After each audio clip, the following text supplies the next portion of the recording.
suite Saint-Étienne-Loire, où ce qu'on fabrique au jour le jour, des fusils, instruments de gloire et des rubans objets d'amour.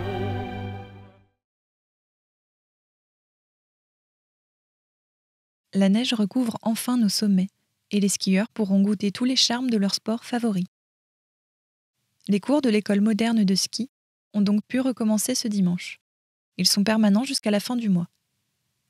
Les élèves peuvent prendre l'abonnement pour une semaine et passer les 8 jours au Bessa, ou monter tous les jours. Les cars réguliers partent de Saint-Étienne, place du Peuple, à 7h30 et rentrent le soir à 16h. Les skieurs peuvent monter n'importe quel jour de la semaine, s'il ne leur est pas possible de suivre une semaine complète. Nous rappelons que le séjour au Bessa est très confortable. Cuisine soignée, chauffage central, électricité.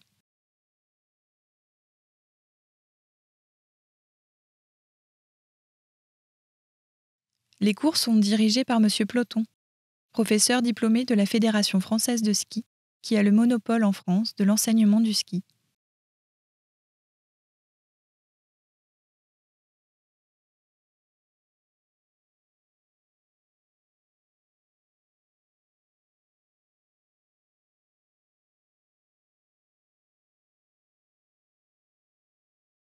Les experts étaient déjà depuis 2 heures occupés à sonder, à goûter une fois de plus pour être bien sûr de ne pas se tromper, quand le maire de Saint-Étienne, accompagné de M. Delage, conseiller municipal de Saint-Étienne, arriva devant le bâtiment où se tenait le concours exposition. Des mottes de beurre à la belle couleur jaune, des fourmes à la croûte épaisse et à l'odeur appétissante, des chevrotons ridés mais crémeux, des vachards plus modestes, s'étalent sur de longues tables couvertes de fin linge blanc. La Loire, le Rhône, les principales rivières retrouvèrent hier leur fidèle, celui-ci se contentant de taquiner sans trop d'espoir un goujon méfiant, tandis que tel autre, plus habile en l'art de tremper du fil, guettait la touche de la truite, du blanc ou de la perche, plus difficile à ferrer. L'ouverture de la pêche est pour les amateurs un événement d'importance, comme l'ouverture de la chasse. Mais la première revêt un caractère familial.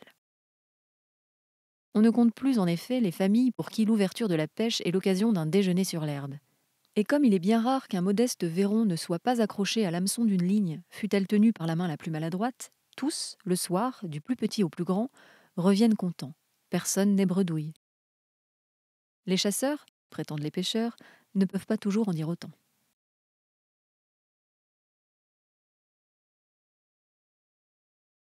Notre excursion aux Saintes-Maries de la Mer. Les touristes qui s'étaient fait inscrire pour l'excursion aux Saintes-Maries de la Mer sont partis, hier à 13h, dans les 2 magnifiques cars qui leur étaient destinés. Le soleil ayant daigné paraître et la température s'étant sensiblement améliorée, l'excursion s'annonce dans les meilleures conditions et nous avons la certitude que nos touristes effectuent leur voyage de la plus agréable façon. Ainsi que nous l'avons dit, notre opérateur cinématographique accompagne les touristes et tourne en leur honneur un film qui sera projeté à Cinépresse. Voilà une occasion exceptionnelle d'assister à une fête originale et pittoresque, car ce voyage coïncidera avec le célèbre pèlerinage des Bohémiens. Pour chaque année, les 24 et 25 mai et les 21 et 22 octobre, toute la Provence religieuse s'en va en Camargue, aux Saintes-Maries de la Mer, pour prier près des reliques de Marie Jacobée et de Marie Salomé. La tradition dit que la première était la propre sœur de la Vierge Marie et la seconde, fille de Marie Jacobée. En ces lieux, elles abordèrent, vécurent et moururent.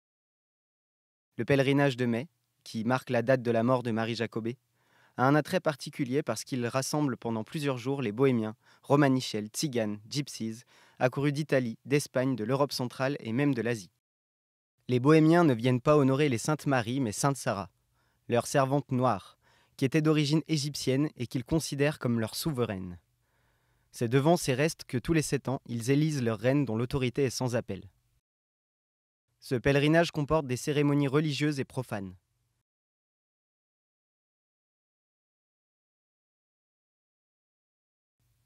Le soleil, le beau et brillant soleil du midi, apporte à la fête les 2 dorés de ses rayons et jette une note éclatante sur le prodigieux spectacle qui se déroule autour de la basilique.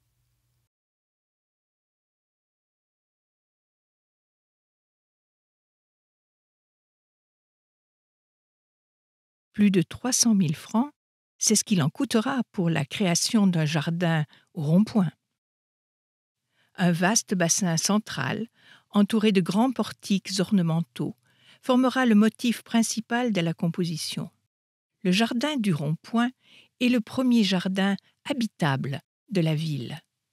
Grâce au déplacement de la boucle du tramway, le jardin est desservi et devient un lieu privilégié pour la promenade des Stéphanois. C'est aujourd'hui que se déroulera, dans le cadre très pittoresque bien connu des Stéphanois, le 5e circuit du Grand Bois. Col de la République, Bourg-Argental, le Tracol, Saint-Genès-Malifaux, la Ricamarie, Saint-Étienne, Planfoy, 75 km à parcourir 4 fois, soit 300 km.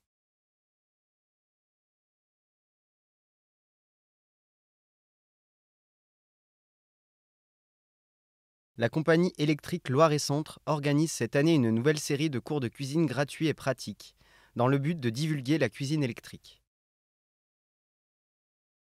Propre, économique et pratique, les appareils de cuisine à chauffage électrique sont d'une conception moderne qui doit séduire toutes les ménagères.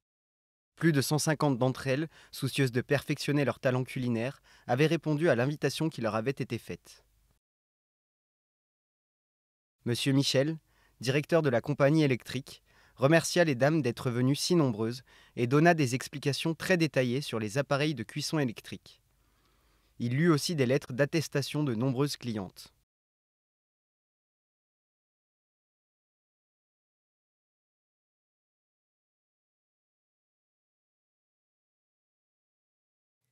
Les cabines des coureurs avaient fait place à des box pour les concurrents de l'exposition canine. Quoi de plus amusant que ces présentations?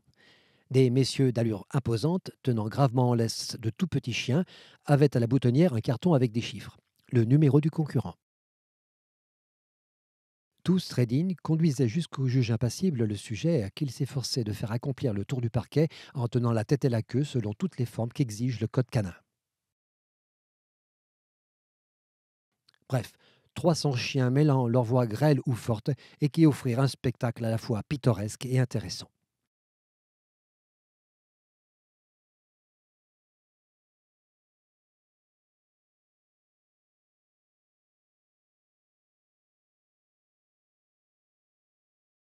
Une abondante floraison de panneaux indicateurs marque, avec le printemps prometteur, le début de l'action dans la croisade entreprise pour faire de Saint-Étienne un centre touristique. Parce que, jusqu'ici, personne ne s'était avisé de corriger une erreur aggravée par l'habitude. Rares étaient les gens allant de Paris à Nice ou vice-versa qui savaient quelle économie de temps, d'argent et aussi quel plaisir pour les yeux procure le passage direct de Valence à Roanne par Saint-Étienne. Matinale, cachant frileusement sous de gros manteaux leurs atours légers, mesdemoiselles Descours et Pitiot, souriantes personnifications de la route bleue et du Pilat, s'étaient en effet, à Potron-Minet, et escortées comme il convient par les membres du comité, rendues à Roanne, où s'ouvraient officiellement les fêtes. Une table a été dressée entre les avions. Les 4 reines s'en approchent, entourées par l'escorte brillante et maintenant plus nombreuse. Les lèvres rouges s'ouvrent pour permettre aux fines dents de croquer des gâteaux. Les coupes se remplissent et se lèvent pour accompagner le toast du président Michel à la gloire du Forêt et du Pilat, de Saint-Étienne et de ses environs.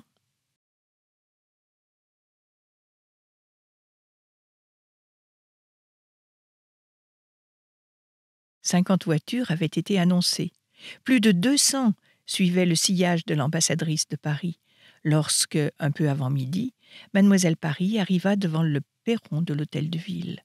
Ce fut un bel embouteillage dont M. Nonon et ses collaborateurs surent cependant se tirer en souriant. Dans leurs autos fleuries, les souveraines et un certain nombre d'invités gagnèrent alors la gare de Château-Creux.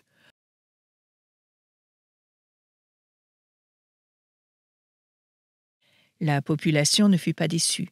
Au parfum des chars, les reines, fermant le défilé, ajoutèrent leurs sourires et leurs baisers. Que de bravos aussi elles recueillirent.